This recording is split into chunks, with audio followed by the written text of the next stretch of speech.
महाराष्ट्रात रामराज्य यावे याकरिता शहर मध्य विधानसभेचे नवनिर्वाचित आमदार देवेंद्र कोठे यांनी मुख्यमंत्री देवेंद्र फडणवीस यांना श्री रामचंद्र, श्री लक्ष्मण, श्री सीतामाई आणि श्री हनुमंताची मूर्ती असलेली राम दरबारची प्रतिकृती देऊन सन्मान केला।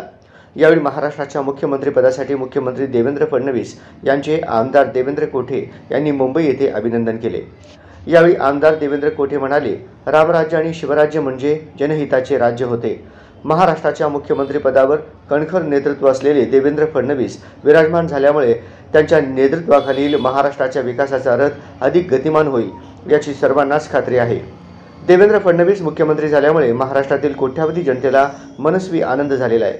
आगामी काळात सोलापूर शहरासह संपूर्ण महाराष्ट्राचा सर्वांगीण विकास होण्यासाठी मुख्यमंत्री देवेंद्र फडणवीस यांच्या नेतृत्वाखाली आम्ही सर्वजण कटिबद्ध आहोत, असेही आमदार देवेंद्र कोठे याप्रसंगी म्हणाले।